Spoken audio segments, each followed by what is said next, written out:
Bruno Marchal, bonjour, mental coach à Montpellier. Vous pouvez bénéficier des coachings par téléphone, par Skype et en face à face dans la région de Montpellier.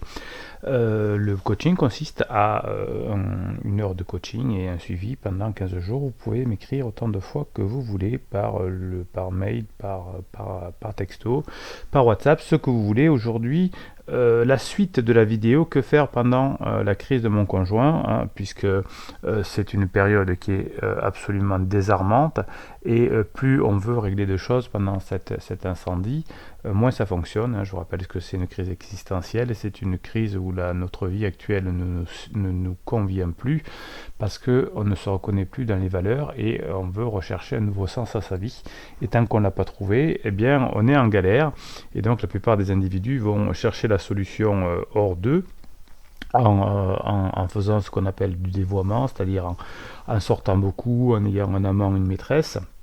Alors que pour trouver effectivement la bonne, le sens à sa vie, c'est une introspection qu'il faut faire, et le conjoint qui reste est en souffrance.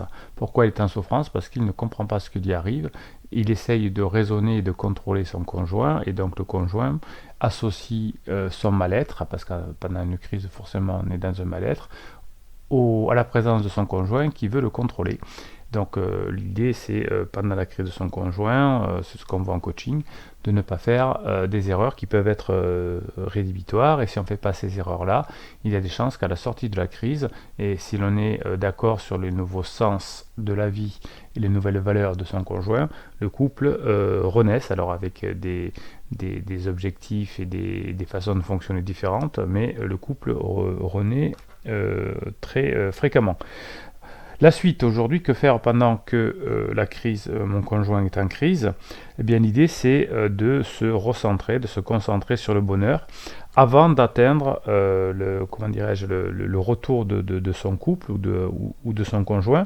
Et c'est le fait que je vais travailler sur moi, que je vais mettre de la légèreté, que je vais me suffire, qui va diminuer, qui va augmenter les chances que votre conjoint revienne en diminuant le fait que il va dire que, il va penser que son mal-être est lié à vous, hein. Plus la relation sera légère, moins il pourra dire ça, et moins il pourra diminuer sa culpabilité. Vous savez que quelqu'un qui est en crise se sent coupable, mais si vous essayez de le contrôler, il se dit je suis en crise parce que c'est la faute de ma femme, et donc je diminue ma culpabilité en disant c'est la faute de mon mari ou de ma femme.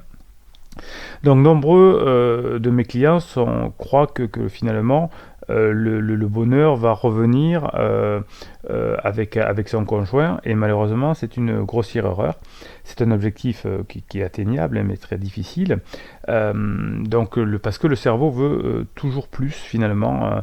Le cerveau n'atteint jamais le bonheur et va avoir tendance à se concentrer sur des aspects négatifs.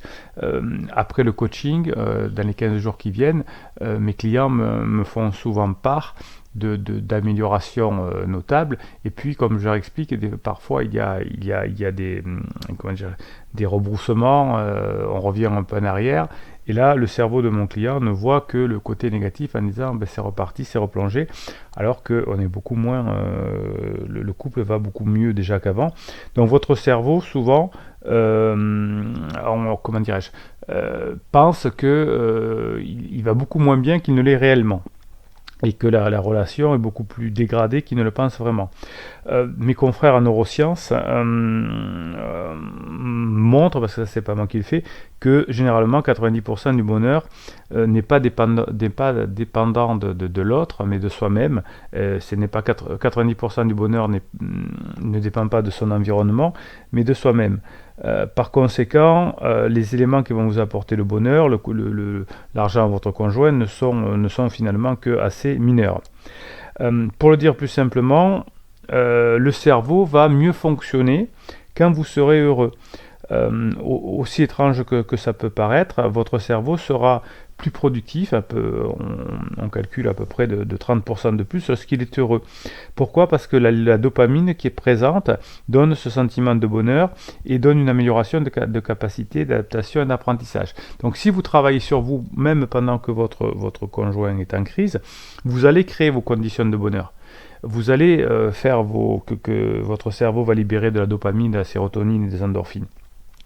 Donc c'est vrai que si on ne fait pas ce que je vous indique dans la première vidéo sur que faire pendant la crise de mon conjoint ou dans cette suite, eh bien vous allez penser que vous êtes malheureux à cause de la crise de votre conjoint, comme votre conjoint, quoi, qu'il est en crise à cause de vous. Alors je vous donne quelques idées de plus, hein, que vous pouvez mettre en place. Ce sont quelques idées générales dont on peut parler pendant les coachings, puisque dans les coachings on parle de choses qui vous sont totalement appropriées, et donc parmi ces idées générales il peut y en avoir qui sont adaptées à vous, et que avec un petit peu un minimum comment dirais-je, de fonctionnement, on peut adapter à vous. Alors qu'est-ce qu'on peut faire pour que ce bonheur soit là, indépendamment de son mari? Eh bien, on peut faire la règle des 3 kiffs par jour. Ça, c'est un truc assez connu. Moi, je le fais même, je vous conseille plutôt de le faire plusieurs fois par jour, à midi, ou après une réunion, ou le soir, ou après la nuit de sommeil. Quelles sont les 3 choses qui viennent de bien fonctionner dans la séquence qui vient de se passer dans la réunion, dans la matinée, etc. Se rappeler essentiellement des choses qui sont positives. Vous pouvez d'ailleurs tenir un journal, hein, avec les choses positives, et vous verrez que finalement il y a beaucoup de choses positives dans votre vie.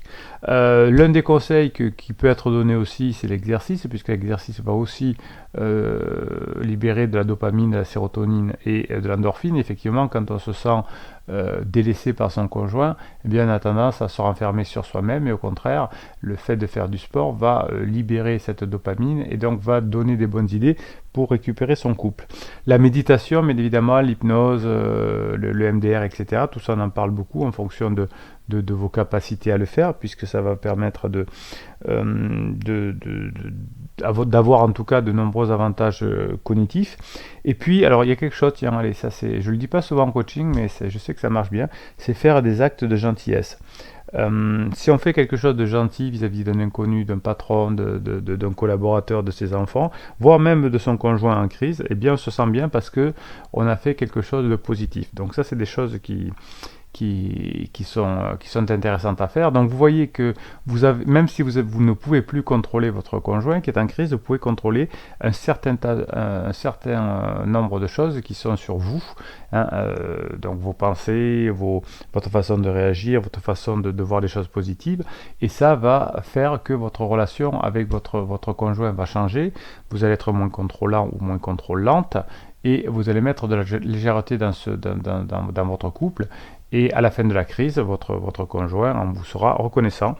Donc pendant la crise, on ne prend pas de décision de séparation ou de divorce, mais on fait durer au maximum dans une légèreté pour que on se retrouve après la crise. Voilà. Donc si vous êtes généreux et que vous pensez que d'autres personnes peuvent avoir besoin de ce genre de vidéos, que ça peut les inspirer, mettez un pouce en l'air, et YouTube fera son boulot de pousser cette vidéo vers d'autres personnes qui pourraient être intéressées, bien sûr. Abonnez-vous à cette chaîne et vous aurez droit à pouvoir lire les posts que je réserve à nos abonnés presque chaque jour. Et comme d'habitude, mettez vos commentaires, non seulement je les lis, mais en plus j'y réponds. Voilà, c'était Bruno Marchal, et je vous dis à très bientôt.